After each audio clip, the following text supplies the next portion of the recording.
My name is Sonya Ross. I'm the president of Salish Kootenai College. So on behalf of the college, I welcome you to this great event. Thank you for coming. A historic event, talking about a historic event. And our dignitaries are here. Thank you very much, dignitaries, for coming. And I just want to thank Vilda Shelby. We appreciate her energy and all of her work. And also lend much to the family for letting us use Adeline's name. And we will have a dedication to the building later on, and of course there will be a lot of press about that as well. And so, welcome.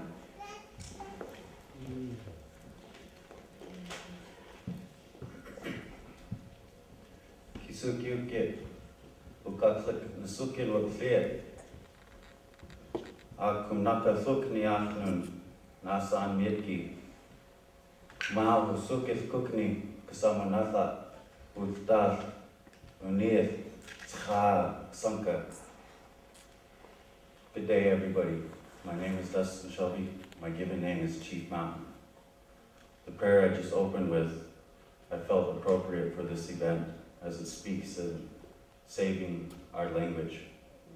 We're asking a higher power to assist us as it is a struggle we are faced with today. It is our new battle of identity, one of culture and tradition. With that, I'd like to open the viewing of Idaho's Forgotten War. Thank you.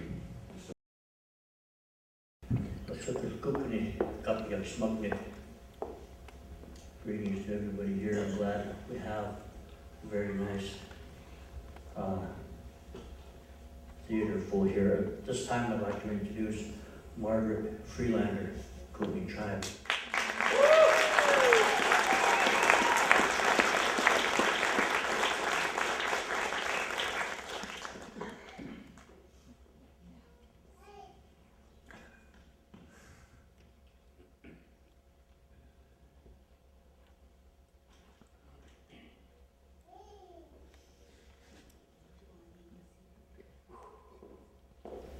And also at this time,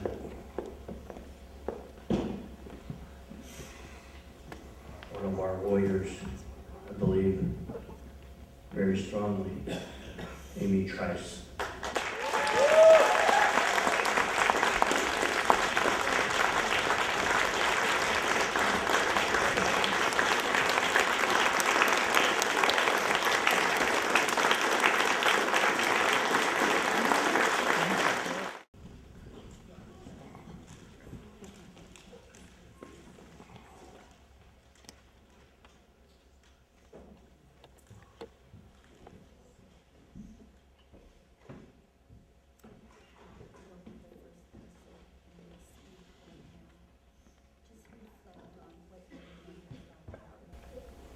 We will be open for our discussion with Margaret, Amy. Don't care if I need to use the mic. Thank you for coming. Been a long time, huh? But we're still tough.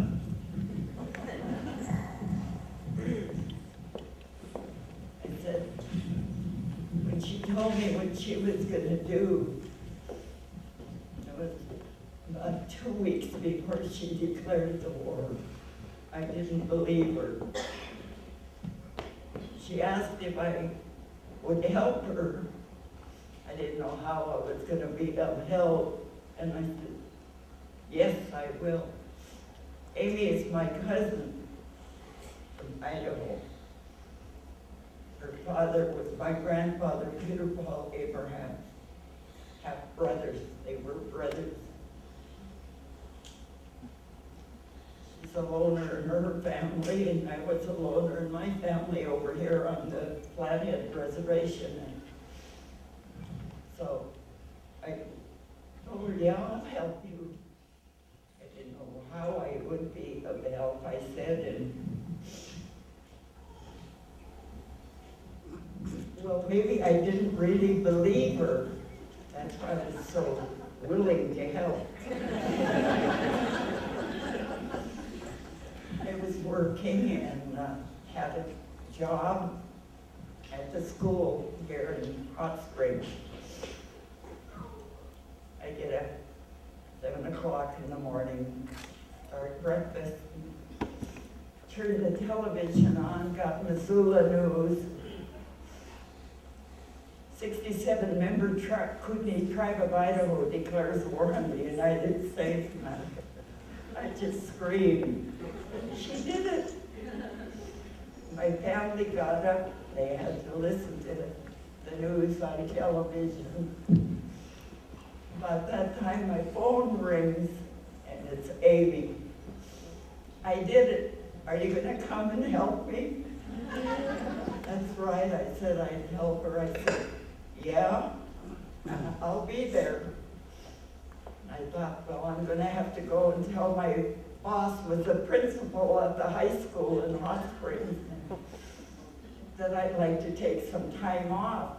I was school coordinator for the Indian program there at the school.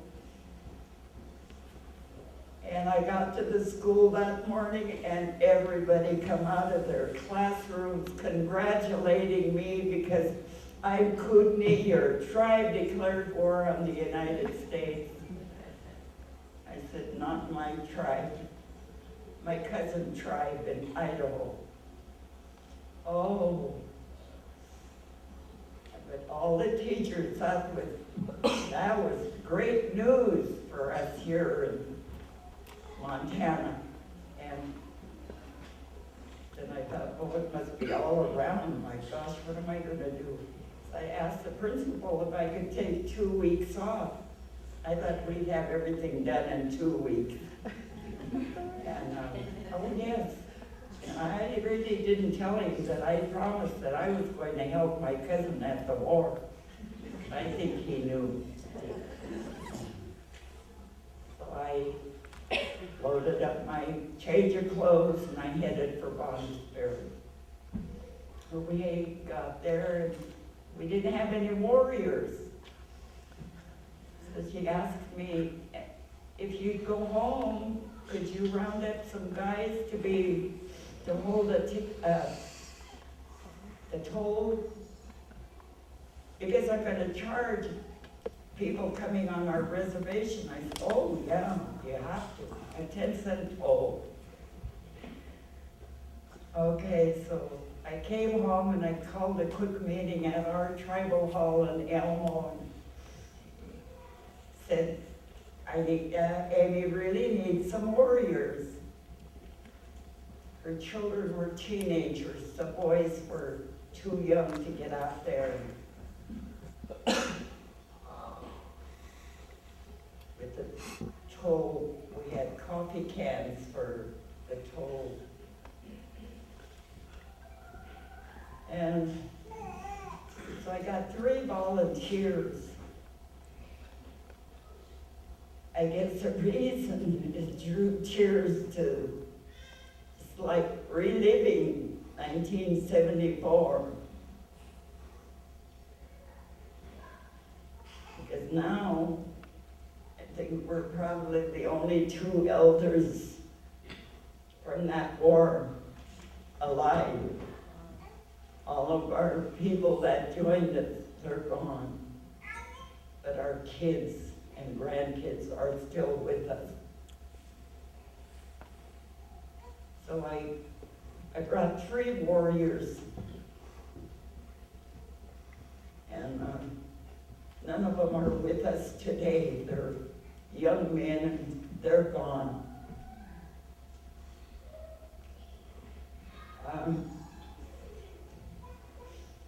We got to the Moyi Bridge, crossing the Kootenai River, and there was about 8 patrol cars there. Oh my gosh. When I left, she told me, just remember, you tell your people, no guns. This is a pen and paper war. Okay. So I reminded them, if you're coming, if you decide that you want to come and help your relatives in Idaho, no guns are allowed. Well, one of my relatives was driving my car because I was very tired as we were getting to the Moya Bridge, and I saw all these patrolmen, Idaho patrol cars. It scared me. I thought they were gonna stop us. And then after we crossed the bridge, he says, "Give me my gun, give me my gun." I said, "What? My gun?" And he said, "It's in my sweater."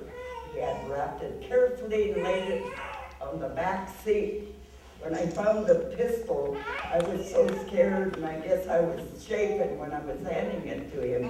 I said, "Remember, I told you no, Amy does not want any guns." So when we got to the office downtown, I took the gun. I said, "That's going in my jockey box, and I'm gonna lock it, and I'm only the one that will have the key." And everything was going until some of the boys got there and they asked if they could bring their drum in. Amy told them, "Oh yes." So they brought their nice big drum, and then we found out that they had to get license plates off of Billings, Montana to get to Idaho, because they were only allowing Kootenays or Montana to go to the war. Even the Canadian border was shut off to Kootenays. Our relatives from up there couldn't come and help. And it was the boys, and I think they were part of AIM, and they brought their drum in, and oh, it sounded so good. Just livened us up. And I was sitting with the old ladies, and that's when old lady shut, and I said, "Oh, I wonder what they do." But I unbraided my hair. Well, I could hear the saws and pounding, and across the street, I finally opened the drape. I looked down, and the barrels, there was about 3 of them aimed right at our building. I said, "The cops are aiming at us." Well, I guess they were on our side because they had our chief, Raymond Abraham, was chief at 18 years old. And this must have been about a year after. He might have been 19 years old, and he was a city cop. So he'd come across the street and visit with Amy and tell us what they were doing across there. That was so funny now when I think about it. Chief of the Kootenai tribe was the city police for Bonners Ferry City.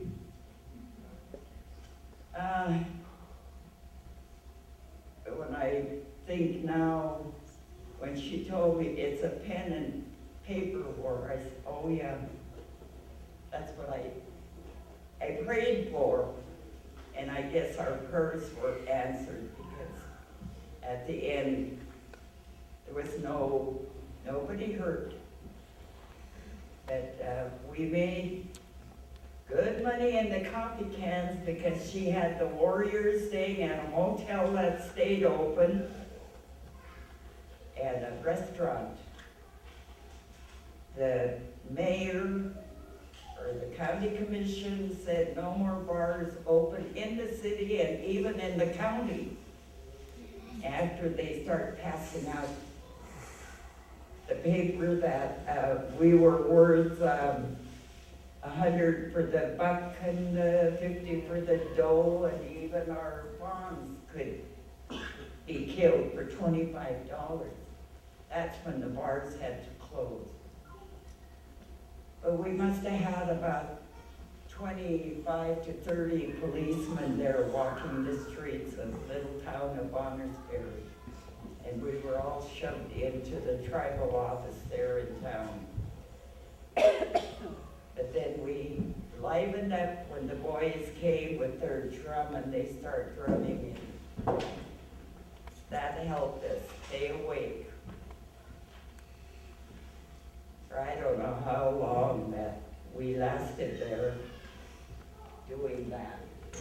I don't know if you remember how many days we had to sit and sit and sit. But she was busy. I'd sit in her office with her and she'd get phone calls.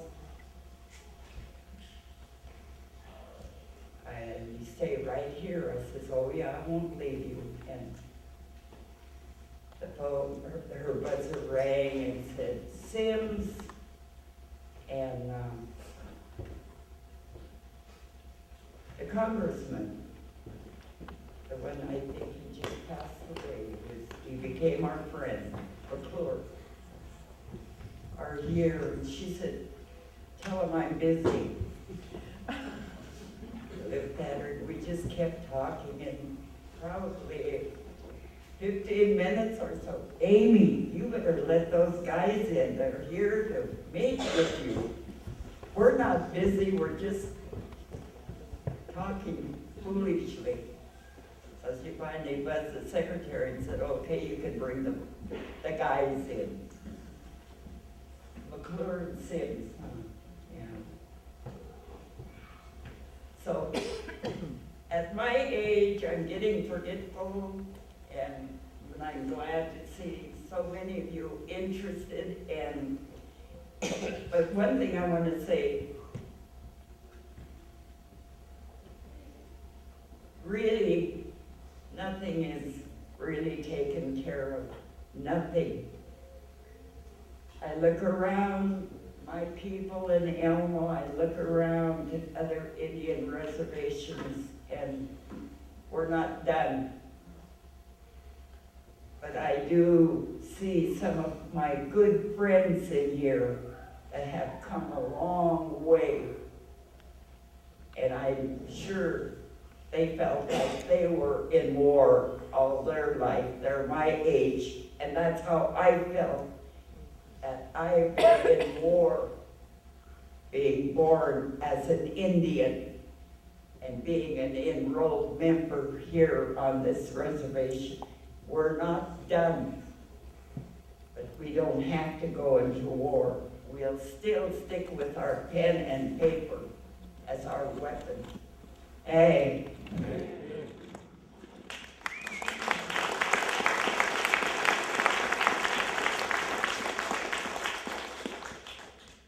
This time, if I may ask Amelia Trice, discuss the Kootenai River evolution and describe her hopes for her future.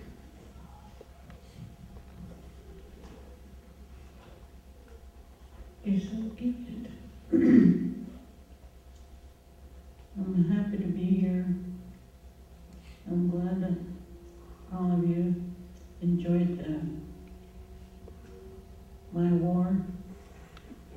I specifically said no alcohol or drugs, no arms, and there was none.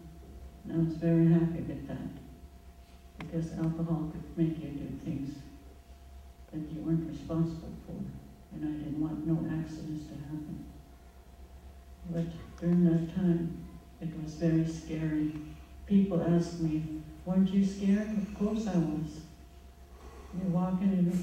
You're walking away from the priest who was standing on one knee and has one knee on the ground, and the hangman with shotguns pointed at your back. Of course I was scared. But before I'd go out, I'd make sure every morning we'd pray to our Great Spirit to take care of us if something should happen to one of us. And he did. And I'm still thankful towards him. And then with the Kootenai River Inn, we're buying back still some more land. We just bought another one. We're going to make into an RV park area. It's called the Twin Rivers. It's located by the Mini Canyon. And then there's other construction people that want to come in and build us a solid waste energy plant. And we're talking about that now. And future for the children, they're all going to school. I'm glad for that. And we're using the casino money to put these children to school. Because when I went to school, we just had only $500 a school year to go through.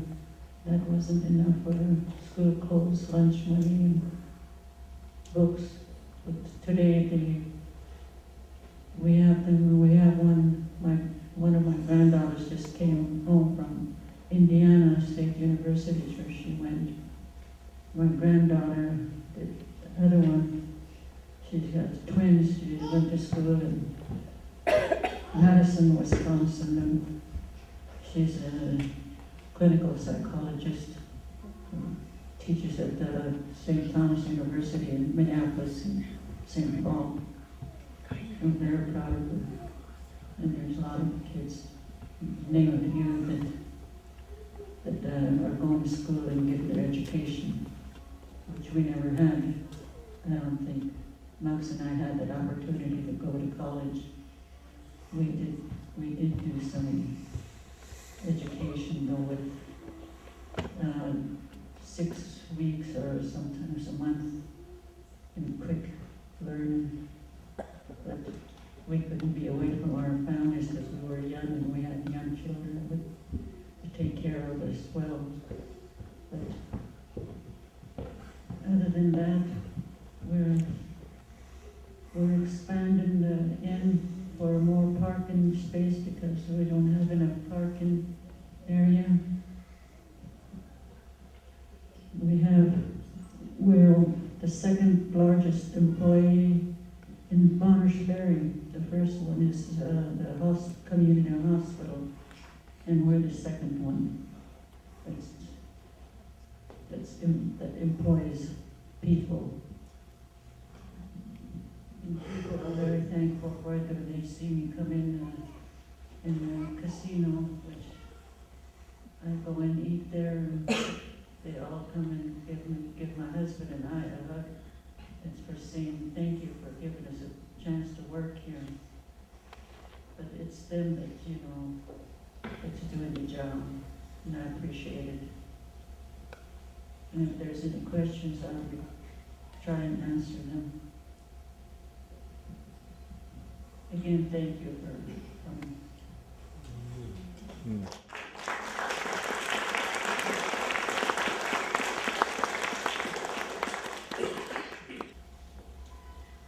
Sukat kukani at sabat kinakapni aki sawitamo na sandiit ki hukaklik kukanpaski hamini dinaha asmakanik aki kankashri nisuki wakthiyat. Good afternoon, everyone. I'm Velda Shelby, the project coordinator for the Salish Kootenai College Arlee Matthias Endowment. On behalf of the Salish Kootenai College and our family, thank you for joining us here today to share in honoring Chairwoman Emeritus of the Kootenai Tribe of Idaho, Amelia Trice. And I also said that this morning's prayer was opened by my son, Dustin Shelby. And the reason I wanted to mention that is their grandmothers are our last generation of our elders, and I wanted to assure them that our children are trying their best to learn, and right here at this campus, this is the best opportunity for our children to hold on to their languages. And so even though people didn't understand, my son was given the invocation this morning, and what he had asked for was that we hold on to our language and our cultural identities. And one of our instructors happens to be sitting up there, my uncle Kahetsa Wilford Kenyo, who has also given his whole life's career to earning a living out in the urban area. I believe you were in the San Francisco Bay Area. So he was in a war among himself, just trying to make a living out there. and he's come back to help us hold on to what little we have left of our language. So we're very fortunate to have this facility and people like Dr. Luana Ross. Right now, I would like to introduce our guest speaker today, Russell Means. Russell Means is my friend and mentor, Aki Katat.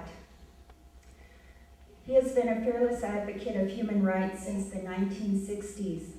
Russell and his contemporaries stood up for Indigenous rights at a time when it was not safe to do so in America. It was through their sacrifice and selflessness that a new era of Indian activism was born. My generation has benefited greatly from their efforts. For me personally, the American Indian movement instilled a new sense of pride, and I became acutely aware of my obligation as an Indian to hold on to what my ancestors have left me. I am very honored that Russell and Pearl came to help us out today. Russell Means captured national attention when he led the 71-day armed siege at the sacred grounds of Wounded Knee in South Dakota. Russell negotiated with the White House in 1972 after the BIA takeover.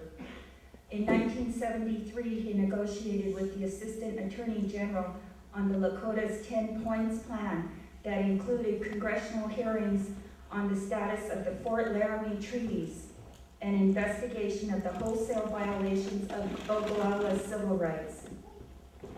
He became the National Director of the American Indian Movement and led the longest walk in 1978 to protest a new tide of anti-Indian legislation, including forced sterilization of Indian women. Following the walk, the United States House of Representatives passed a resolution saying that the national policy was to protect the rights of Indians, and I quote, "to believe, express, and exercise their traditional religions, including but not limited to access to sites, use and possession of sacred objects, and the freedom to worship through ceremonial and traditional rites." Pretty much the essence of the Indian Religious Freedom Act. In 1986, Russell testified before the Senate Select Committee on Indian Affairs on the issues of tribal government corruption. Russell has lectured nationally and internationally on Indian history, law, politics, and culture. He has lectured at American universities including Harvard, the Harvard School of Law, Stanford, the University of Southern California, UCLA, Michigan School of Law, and many other schools. He has also led many Indigenous rights internationally. Russell has lectured in England, Spain, Switzerland, Austria, Bulgaria, East Germany, Hungary, Japan, New Zealand, Italy, and Australia, to name a few countries. In 1977, Russell was instrumental in drafting the Declaration of Human Rights of Indigenous Peoples, presented to the UN Commission on Human Rights in Geneva, Switzerland. This document was the precursor to the United States Declaration on the Rights of Indigenous Peoples adopted by the General Assembly in September of 2007. In 2004, Russell was bestowed an honorary doctorate of philosophy from the Sinte Gillespie University in South Dakota. Dr. Means has addressed millions of people through national and global forums. In 2007 and 2008, Dr. Means addressed the value of Indigenous cultures and languages at Indigenous Peoples of the Americas Conference, hosted by Mexico City. Last year in Boulder, Colorado, he shared the stage with Rigoberta Menchú, the Nobel Peace Laureate, and man leaders at the Naropa University. Dr. Means most recently participated in the first Indigenous Academic Symposium hosted by the University of South Australia. In previous speaking engagements, he has shared the stage with dignitaries from Desmond Tutu, Mikhail Gorbachev, Louis Farrakhan, Jesse Jackson, Al Sharpton, Rigoberta Menchú, and the Mayan leaders. Russell's most famous speech, For America to live, Europe must die has the distinction of being included in America's top 100 speeches. Today, Russell Means joins the most powerful women I know in the Dinucha Nation, my mom and Aunt Amy. Please welcome Dr. Russell Means.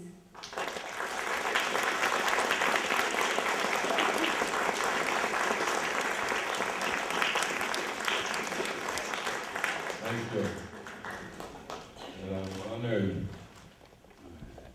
I'm very highly honored to be here in the presence of these women. I sat up in the audience and watched that for the first time. And it made me very emotional.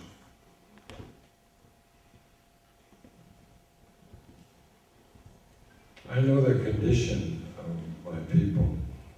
When I say my people, it's the indigenous people of the Western Hemisphere. This woman is on par, if not superior, to Martin Luther King,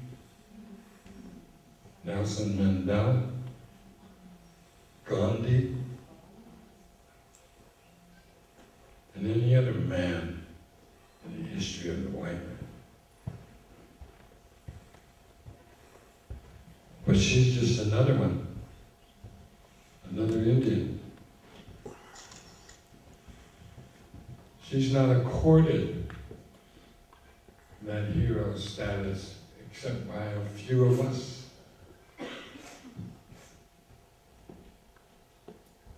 67 people left on the face of the earth. Almost extinguished. That's genocide. Mandela, he might have been a part of saving a nation, but there are millions.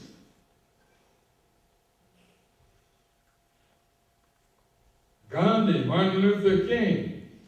This country, the United States of America, was willingly exterminating the Kootenai Nation and Bonners Ferry. That's fact. That's what enrages me.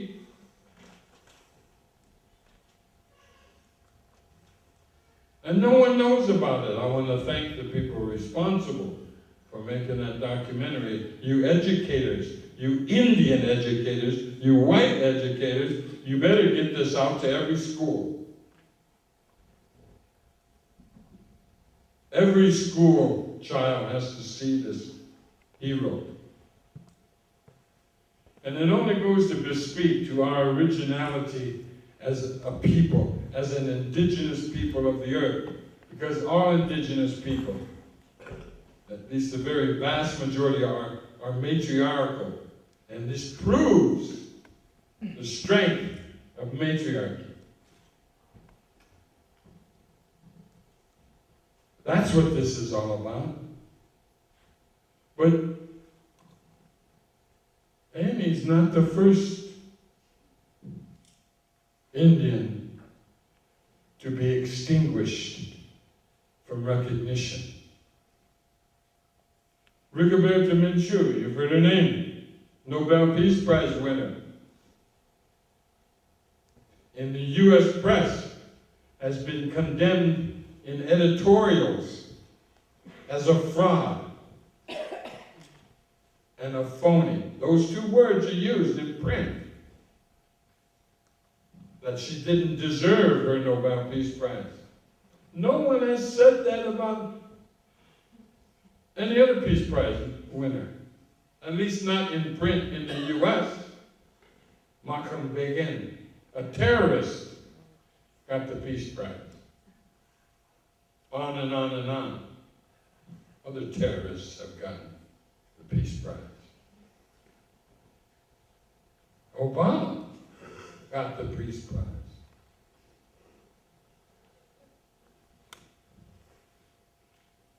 Now,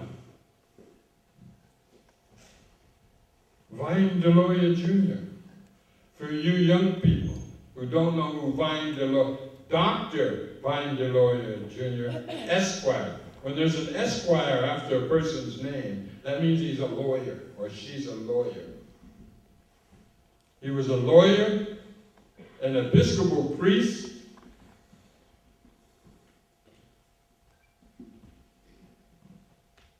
a prolific author of books, and a professor of English literature. Our foremost academic of the 20th century. And on the day of his burial, there's an article, an editorial in the Rocky Mountain News, the most venerated newspaper in the state of Colorado and in the nation, condemning him as he wasn't really a Republican, even though he had a lifelong registration with the Republican Party. But he wasn't a real Republican. That was part of it. That he was also a phony. What was the word? I forgot. There's another word they used to demean him. On the day of his being buried. Our foremost academic, on par with any famous non-Indian in the history of the United States. He's the one, it was the forerunner to Indian activism through his words and some of his deeds back in the early 60s.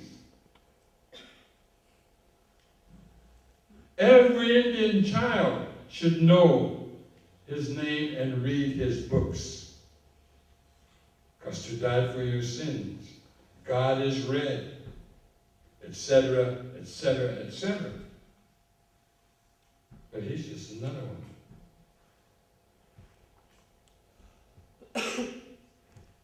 Rigoberta Menchú, she's just another one. Evo Morales, president of Bolivia, condemned in the New York Times magazine as being out of step with the modern world. Why? Because he has Indian blood. You know what him and his country has done? They changed their constitution. They put into their constitution that all of life, including our grandmother the earth, they say Mother Earth, has the same rights as you and I, as any Bolivian. That the grass has the same rights as a human being. That a tree, that the birds, every living being has the same rights as a human. They put that in their constitution.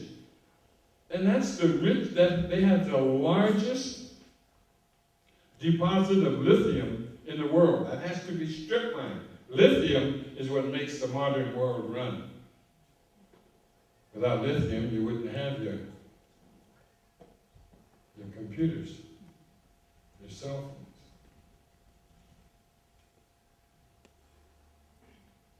But now he's given lithium, or our grandmother the earth, it's the same rights as you and I. The right to be protected from rape. But he's just another one. Vilified by the U.S. press and by the international press when they went to the Cancun meeting on the UN International Meeting on the Environment and Global Warming. The press didn't cover his presentation. I could go on and on and on about being another one. And I'm also getting sick and tired of hearing the stereotype about AIM.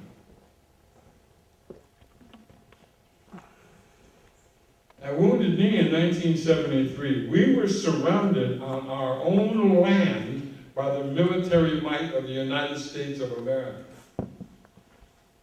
We had to take over the trading post to get weapons. We were unarmed.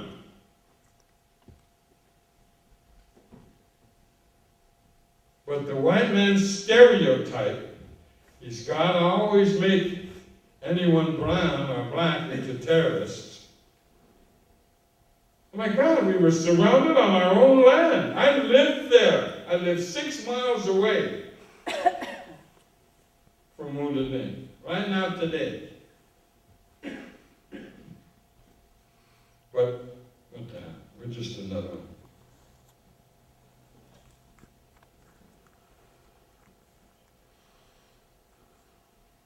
So you see, if you're going to educate our children, you should wait until college before you introduce them to English literature. That they can only read from nursery school on up books written by Indian people or indigenous people, matriarchal people around the globe.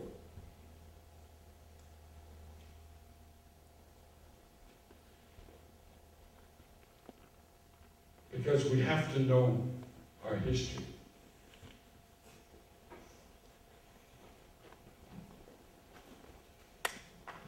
Amy came along and AIM came along at the perfect time because we still had old people who had never been to school.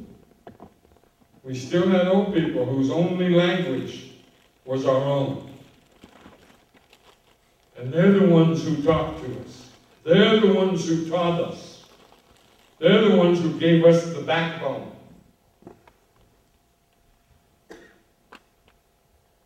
Wasn't our parents.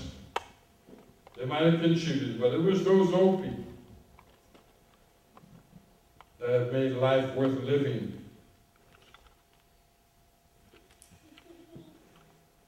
As what is called a tribal member.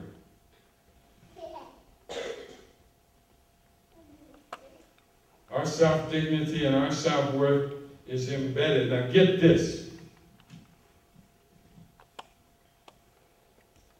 International linguists, of course all linguists are international, but I'll throw that in there.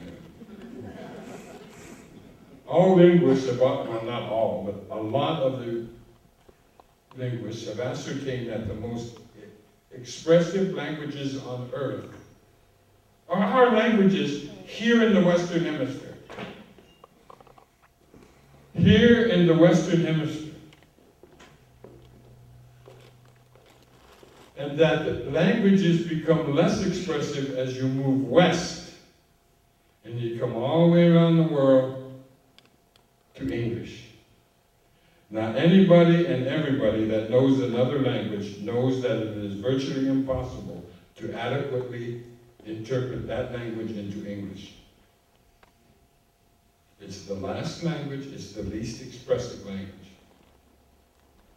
Spanish-speaking people, German-speaking people, Scandinavian-speaking people, they know they cannot adequately translate their languages into English. That's why it's the language of business.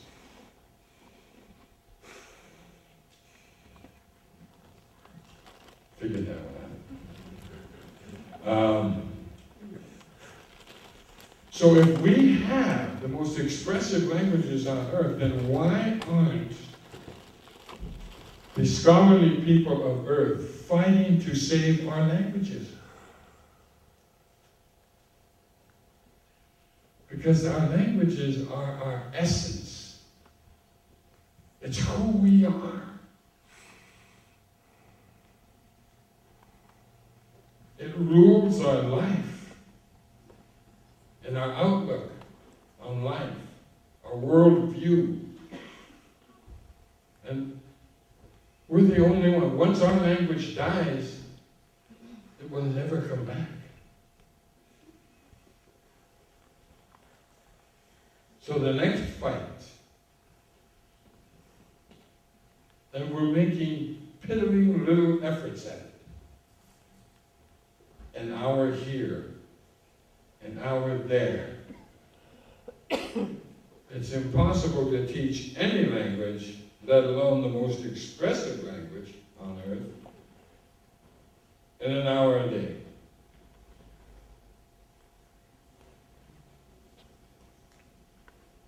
But there are indigenous people around the world that have taken upon themselves to revive their language. And I point to the Maori and the Hawaiians. But they do it through total immersion. Now when I speak to my own young people, and maybe that's why I don't get invited to reservation schools, because I tell them that we're thrown away. That you young people are being thrown away by your parents because your parents were thrown away. I was thrown away by my parents. And that my parents were thrown away by their parents. It's called boarding schools. Christian and government boarding schools we were kidnapped into going to. And every one of our ills and every one of our hurts, it's because of boarding schools. They were physically, emotionally, and sexually abusive to every Indian child.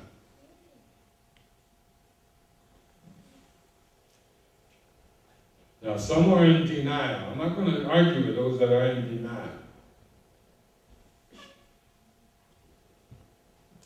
But the ills on our reservations now today are directly attributable to the fact that our forebears were kidnapped and forced into boarding schools. My mother wouldn't allow that happen to her sons, so she took us out to California at the start of World War II. Besides my dad, is the only place he could get a job, because he was 4F in the military. For you young people, 4F means you're physically unable to be in the military. So total immersion education, now in Maori, which have been doing it for about 30 years, you can go from literally the cradle, from daycare centers, all the way through PhD without ever speaking English. And you get a doctorate. Get a doctorate in the oceanographic disciplines. Hawaiians. They did a documentary on a Hawaiian total immersion school. And they asked this 10-year-old Hawaiian girl.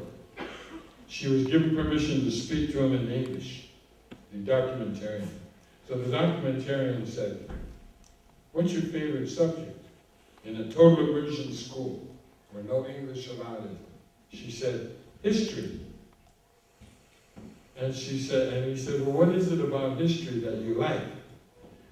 And she thought for a moment, and then she turned to him and she said, "Which epic?" For those of you who don't know what epic means, it's what portion of history do you want to know about? Which epic? She got that from total immersion education. So if total immersion is in nothing, you know our languages, so they're so beautiful. It's part of natural life. The wind goes through our throat and our lungs as we speak, because we're part of the wind. Some of our sounds are the natural sounds of our environment that's in our languages. And in order to speak like that, you have to have an understanding of where that comes from. You want a doctorate in life? Learn your own language. You won't need any other type of education. You become a PhD in whatever you want to study, because that's how close you come to the world. That's why we could get along with the world. That's why the great mystery charged the Kootenai with living here.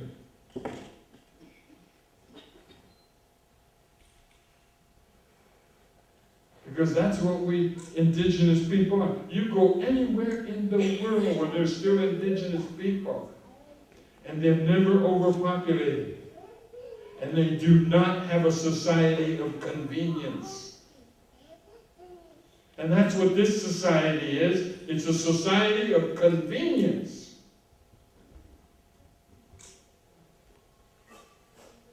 Instead of communicating human to human, you're texting. I tried, to text my daughter. I decided I was going to break down and, okay, I'm going to try to give it to kids. My daughter, by the way, is 50 years old. So I was going to text her. Well, I tried to joke on the text. She took it the wrong way. She thought I was being negative. And she got mad at me on this texting thing. So I just immediately texted back, "You'll never hear from me again." I don't text, man. I don't want any misunderstandings,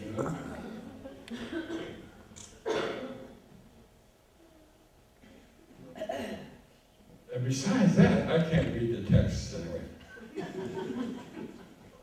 It's filled with a bunch of little alphabet figures. What? Anyway, I don't know what to say. Bunch of abbreviations, I don't know what the hell they're saying. I thought they was trying to tell me a joke by saying LOL, laugh out loud.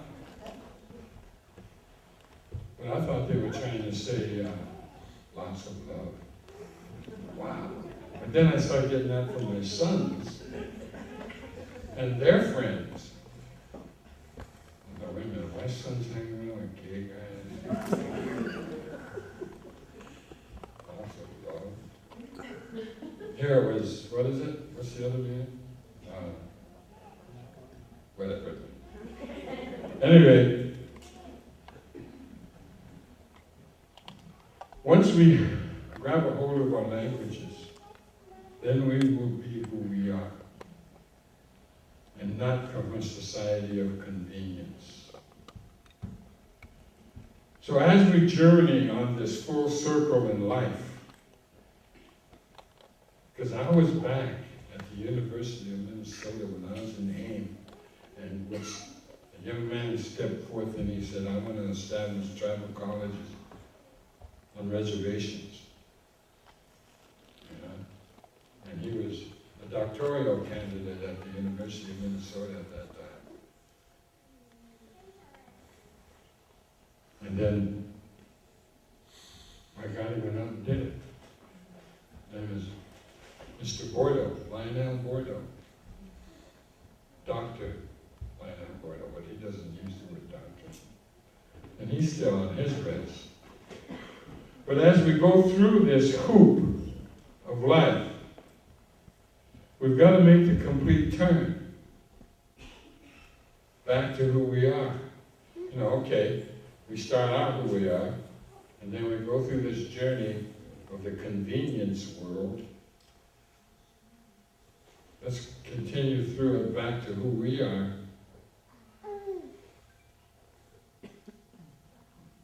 So that our children will have a chance. So we won't have to go to war again.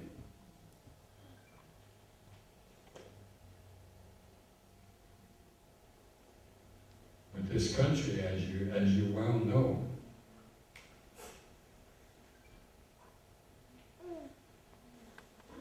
has now turned the entire country into an Indian reservation. Now the non-Indians are feeling what we're going through. The powerlessness of life. but that is another issue. What we have to address is our language.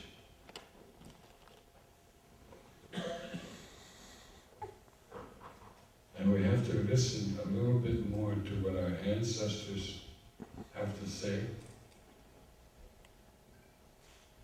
Because a lot of their words have been written in English now. We have there's so much richness out there from our own people that's in the English printed language that we should know all those authors. Every one of them, from the 1800s, all through the 20th century.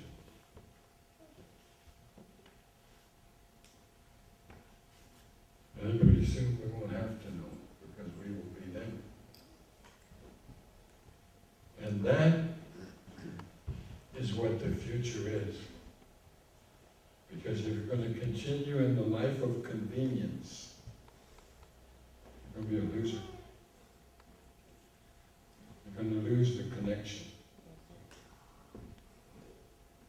You're going to lose the connection. That these two patriots sitting here, and we just listened to and watched,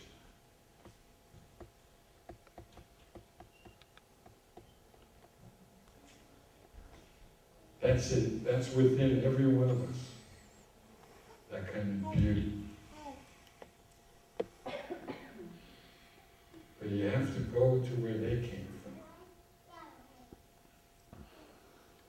And from where they came from, the good people came from. Then you can grasp your own future. Your future is really you. That's nothing new. People have said that before. But we have the richest languages on earth.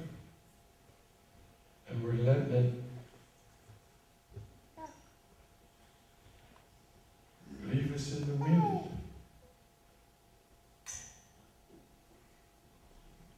It's unconscionable. And those of us that don't relearn our languages, we're committing genocide.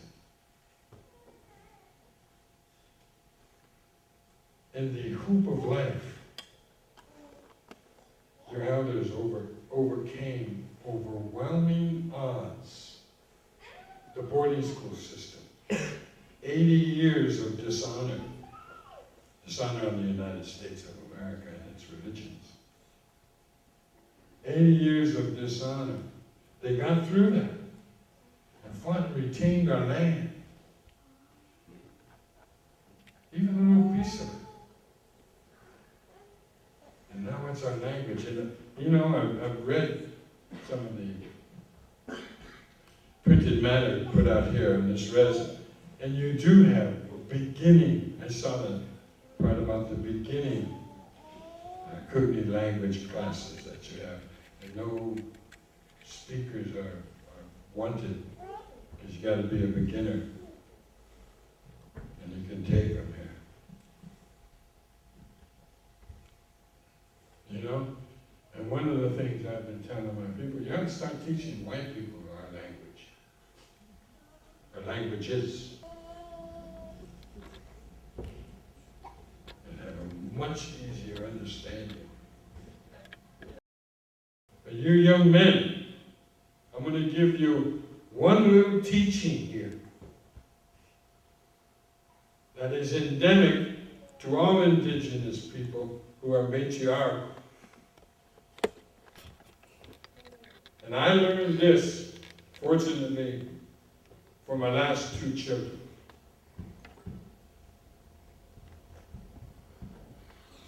Unfortunately for my older children, they didn't get the same benefit. But you young people, young men especially, and you young women, listen to all of you, and tell young men this.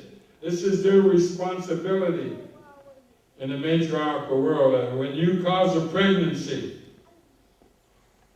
when your girlfriend, your wife, gets pregnant by you, your responsibility begins the day she gets pregnant, just as her responsibility begins. And every day, for the first 3 months of that pregnancy, you, as the father, you get down to that stomach. You get down here and you listen. And then you start singing.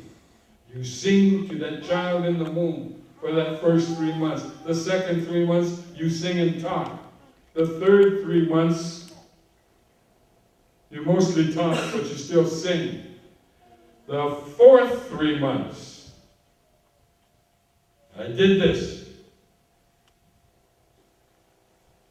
You take that child that just came out of the womb, and from that moment on, that's your responsibility. When the mother, when it's feeding time and the mother wants to do that deal, sure. You give the child to the mother. But every time that child cries, you take it from the mother. And you console it. And you change the diapers. You take a 3-month paternity leave. And you take care of that child. You know what that allows you as a male, as a man? It gives you a small peek into what it's like to be a mother. Just a small glimpse of motherhood. But you get an extra bond, an extra feeling with that child. Somewhat like a mother has. You know? We all know mothers are special.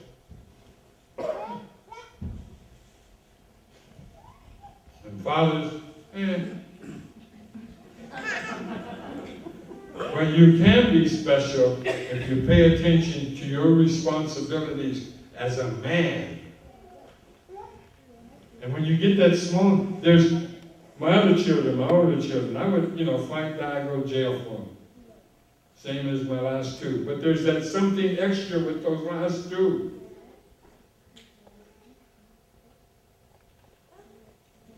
I've lived it.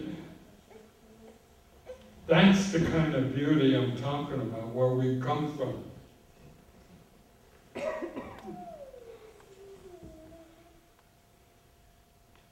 The role of motherhood is just not left to the mothers.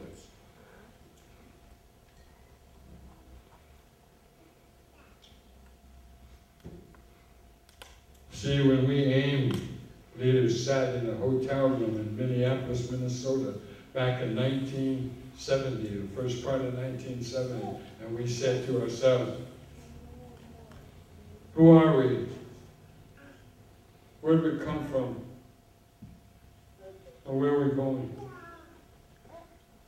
And we decided we'd go home and find out from our elders. And like I mentioned earlier, at least we still have those elders alive that were that way. So Amy and I, the young lady here, we were still young.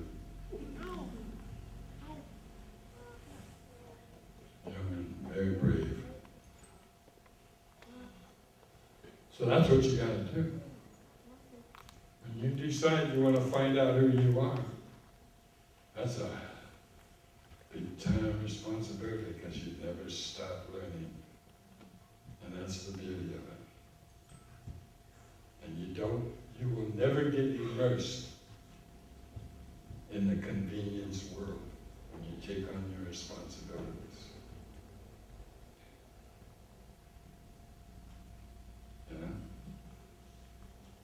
You will never get immersed in a convenience world. And those of us who stay at home, those are the ones, these older people you see standing on there, they're the ones who they're still holding on to that beauty. We belong here. We have roots here. There's a reason why we're here. It's worth fighting and dying for. well. We got to see this beautiful film. You know, I don't have enough words in the English language to say thanks to these two mothers, these two patriots, these two warriors, these two leaders, or any of the contemporaries like Mr. Wheaton.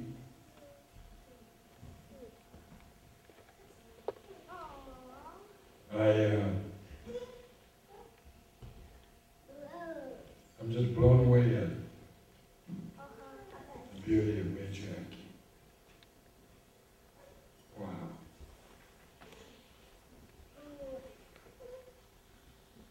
But I'm also angry that the white man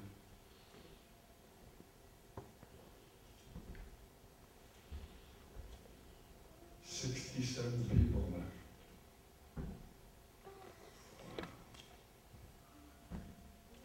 That's a horrible story for the United States of America. That's a horrible story for the state of Idaho. That's a horrible story in humanity.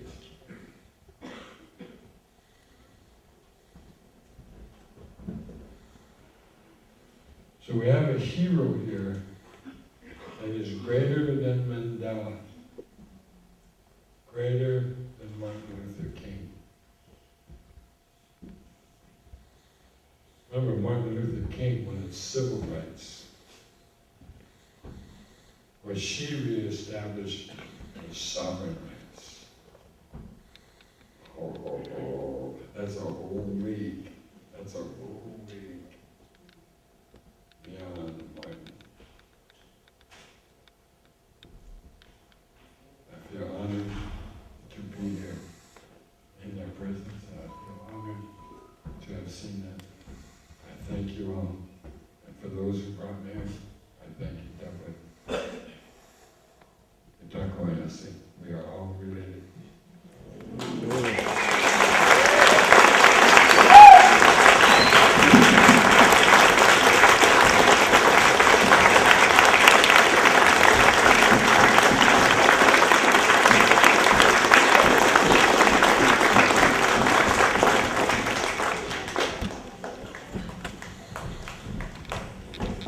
Oh, I forgot my wife will kill me. I'm supposed to tell you my autobiography is for sale out in front. It's $25. It's in its 17th year, and it's in its 17th printing. I'm very proud of that.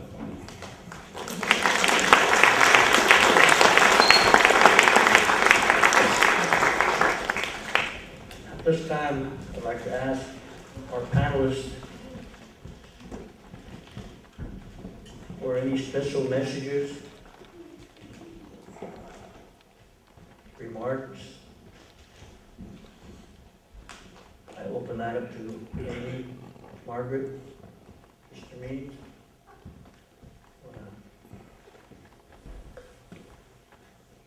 Give us any closing remarks or special messages.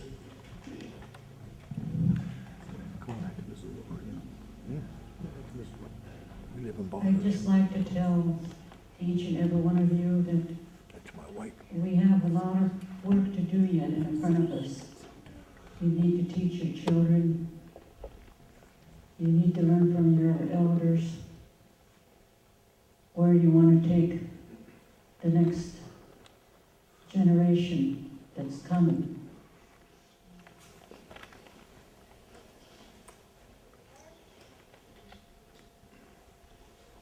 You have a big job to do. Always remember where you come from and where you're going. And with that, I thank every one of you.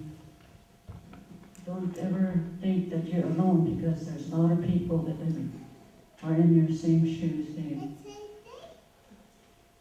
They are struggling just like we are. Thank you.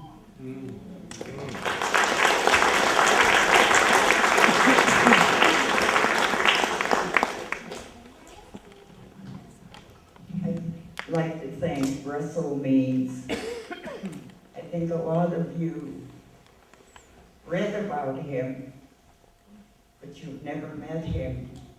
I've never met him, but I've heard about him, and I respect him. And I'm sure the rest of you people are interested. That's why you're here, listening to his advice for our future. A.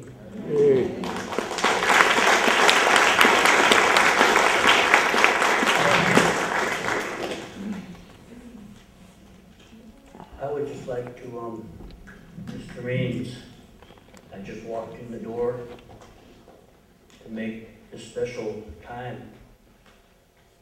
All week I've been at your homeland in the Dakotas.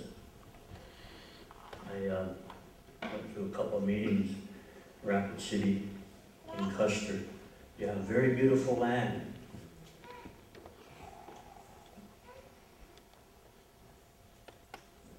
I had, and I thank Velda for giving me the opportunity to be a part of this. She said either you can or you don't have to if you don't want to. And I thank each and every one of you for being here and as my teachers in being a moderator for such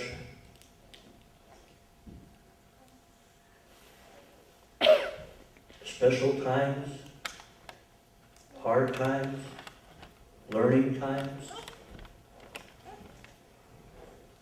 Because in each and every one of our own ways, we're leaders. Each and every one of you are leaders. And maybe we just have not found that niche yet in what it is the Creator has set us here for. But I can guarantee you that it's there. It's there that one day you will know why Creator put you here.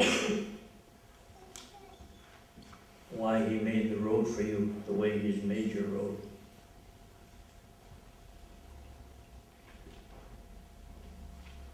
And I quote from Mr. Means' leaders from back home when asked the question of, where are your lands?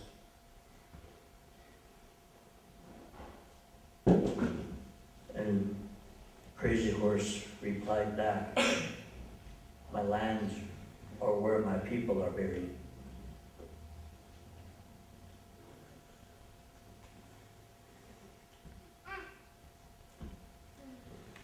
So with that, I want to thank Velda, each and every one of you, especially Amy, Margaret. I can look out into the crowd and I see a few, like Margaret was talking about the 3 warriors that she had brought to Idaho. And I can look in the crowd today and see that there are relatives of them 3 warriors that lived here to go and help Amy. And we can't forget them and their families that went to help Amy, Margaret, Chief Raven Abraham, and the Kootenai people of Idaho. So with that, I just want to ask for another applause for these great leaders here today.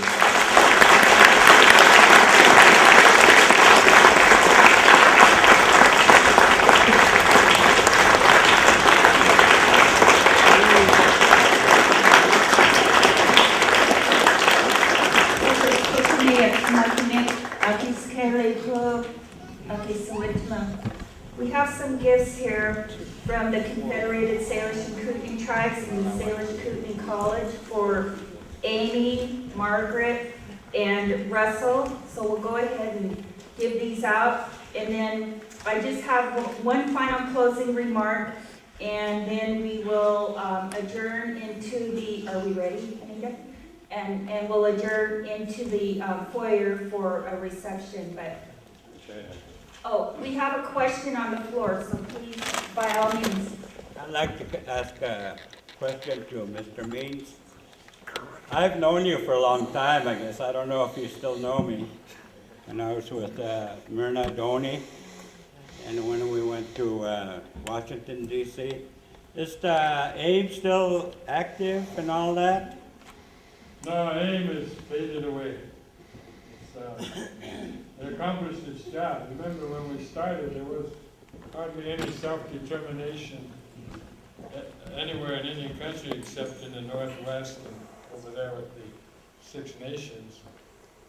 And now there's self-determination in every Indian community, so You it know, faded away. you know, to me, I think we still need that, you know, because there's like, I was listening to these people, you know, we still need that, you know, because all over the world, you know, Indian people still need help, you know.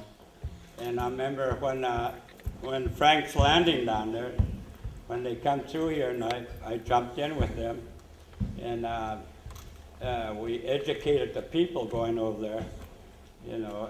When we went down there, that really helped a lot. And today, you know, they're having a powwow up here, and they said, Russell Means is going to be down here, so I dropped everything just to come and see you. And when I sat here and I kept looking at you, and I told my wife here, I said, that's not Russell. I said, he looks old. So I guess we're all getting old, so. And I really respect you, and I played stinging with you too, Amy. And I remember you used to sit beside me, and, you know, are we going to play another one? You wouldn't let me go, so we kept winning. And I played stinging with you guys. I just wanted to say a few words, and I'm just happy. I remember when you come down, when they had Two Eagle River School in Dixon yet, and I saw you, you know. And I still got that picture. Now you look different. And that's what I wanted to say, and thank you for coming over here. Would we like to, could we mention who the three warriors were and maybe give them some kind of recognition? The ones from our reservation that went to help Amy? Did you hear the question, everybody? The question was on the three warriors, Margaret and Amy, and I think Amy will probably answer you right now.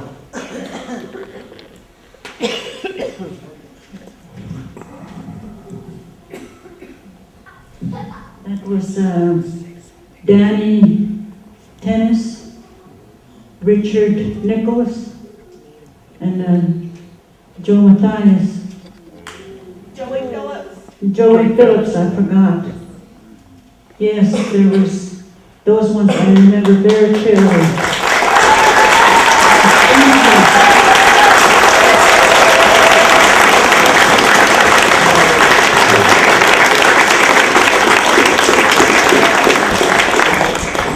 I guess along with that also, I know one of the nicknames of the four warriors, particularly, and I don't know if it would have been a very good name to bring out at that time, but Boom Boom. Daddy Boom Boom. Boom Boom is his nickname.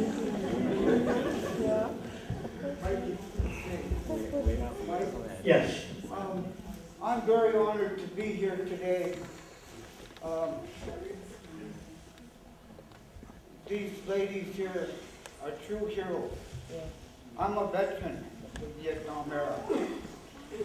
I served this country when this man called us to duty in the 60s and the 70s. I'm one of those young radical Indians that was homeless on my own reservation. And I had a lot of hatred in my heart for white people. And I still do have a lot of disappointment on the way things are going. But I'm getting older. I'm 62 years old this month. And I have a hatchet in my back of my truck. And I carry a shovel with me. If anybody has anything against me, dig a hole, put that hatchet in there. And let's show the love, if we are old enough, to show this to the young people, that there's forgiveness. And that's the way we're going to carry on with the future. Put the wars away. The last war in the Indian country was a war, a pen war on paper. Yahoo!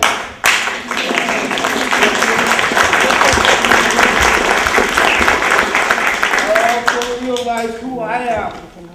I'm Salish. A lot of you folks, some of you are from this reservation, some of you may be Salish. We're from the Bitterroot. We were brought here by gunpoint. A lot of people here didn't like us. Still don't. That's, again, one of those hatchets that I want to bear. So, in my language, I am Salish. I want to thank you. Lemlems, for what you have done, not only for me, but for my tribe and for Indian people throughout Indian country. That's the last I wanted, AIM has faded away. I will always wear this, as I will my military uniform and records. But you know what, folks? The times have changed, and I just want to go home and pray. That's what I can do now. And I'm going to pray for it. I came to Sioux country this year on my own way from Washington, D.C. I had to go there on my own battles. On my way back, as soon as I got to Sioux country, there were Indians working in the gas station. Yahoo! Gosh, there's a lot of Sioux left. We were supposed to be enemies when I met him. I'm Salish. We were the ones who used to cross the mountains and compete with the Sioux for buffalo. So, the white man said we were arch enemies. I never felt that in my life. But I sure want to thank you all for listening to my words in Salish. Lamlak.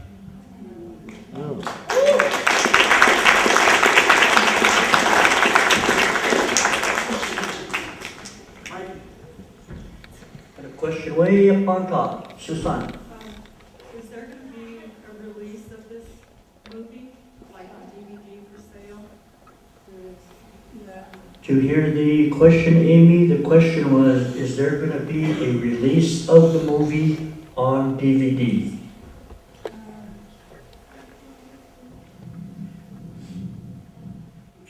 You can watch it on PBS, and I think the lady that did this for us is gonna have it on sale soon. In fact, I'll tell her that in fact you're not the only one. There's a lot of people that want to buy one. Bill, the SKC library has 2 copies. What usually happens in this is they sell the documentary to different PBS stations or what have you all over the country and colleges. And after the sales slow down, then they release it in DVD. Yeah, for your information, the video is available and you can buy it online at www.idahosforgottenwar.com. And there are also 2 copies available here at the library that you can check out for low. I just wonder what your population is today. 141. 141.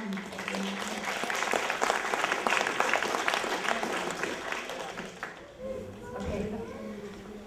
We continue to gift everyone, and I wanted to show a special gift that we'll be giving to Russell today. This one was made by Dee Friedlander, my sister.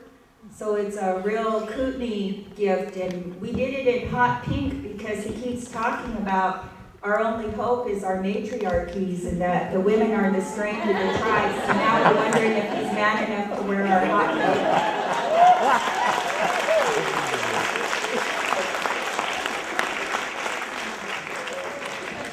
I'll put it on when I wear my pink cowboy shirt.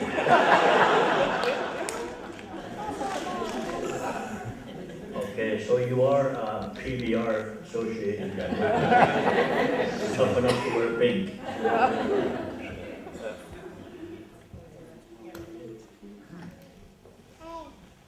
We conceptualized this because we wanted to give, oh, one more question. I wanted to know, are they going on tour, and is there an online situation where you can check in on them?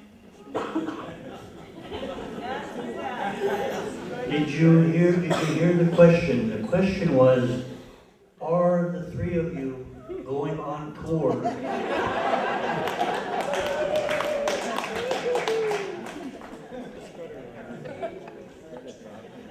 My wife wouldn't trust me.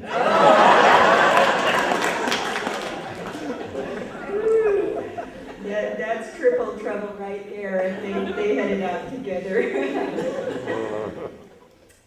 We did this because, oh, Dana?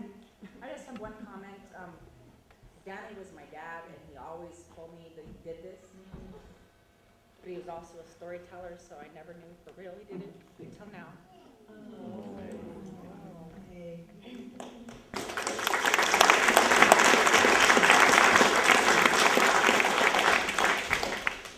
Yes, he was a warrior, true warrior.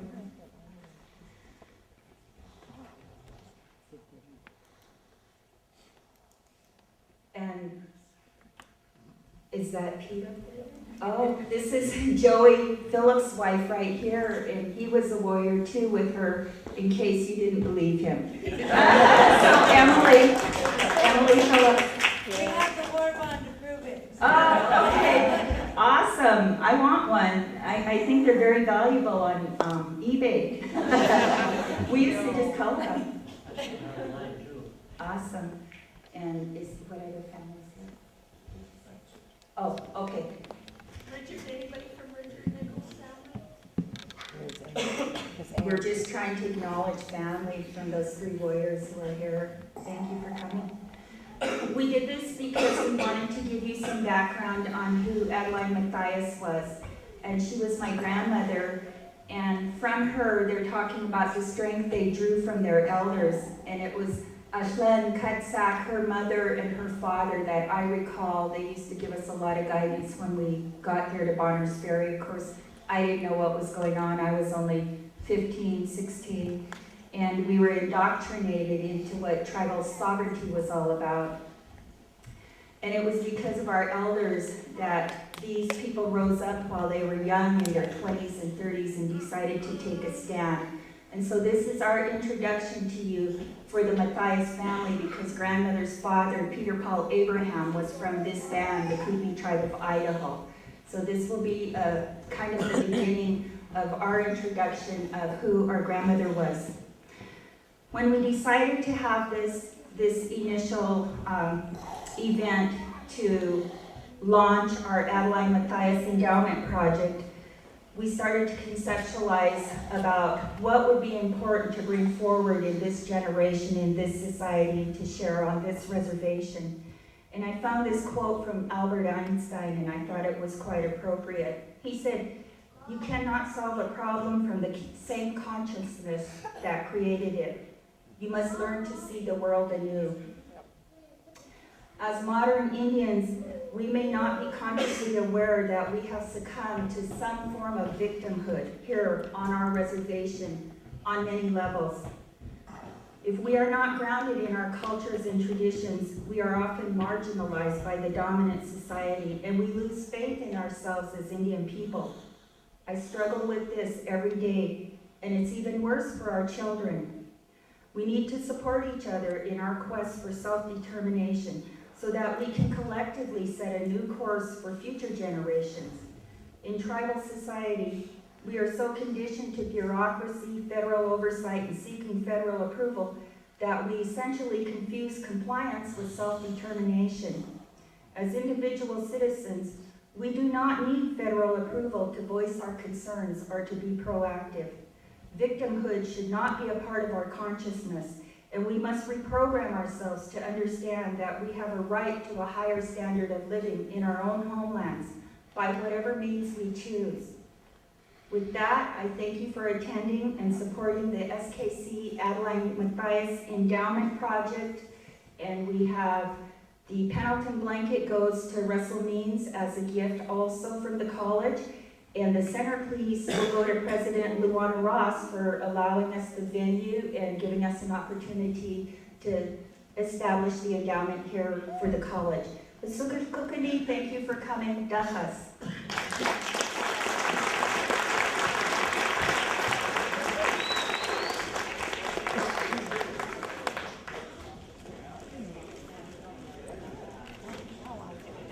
Back to the power.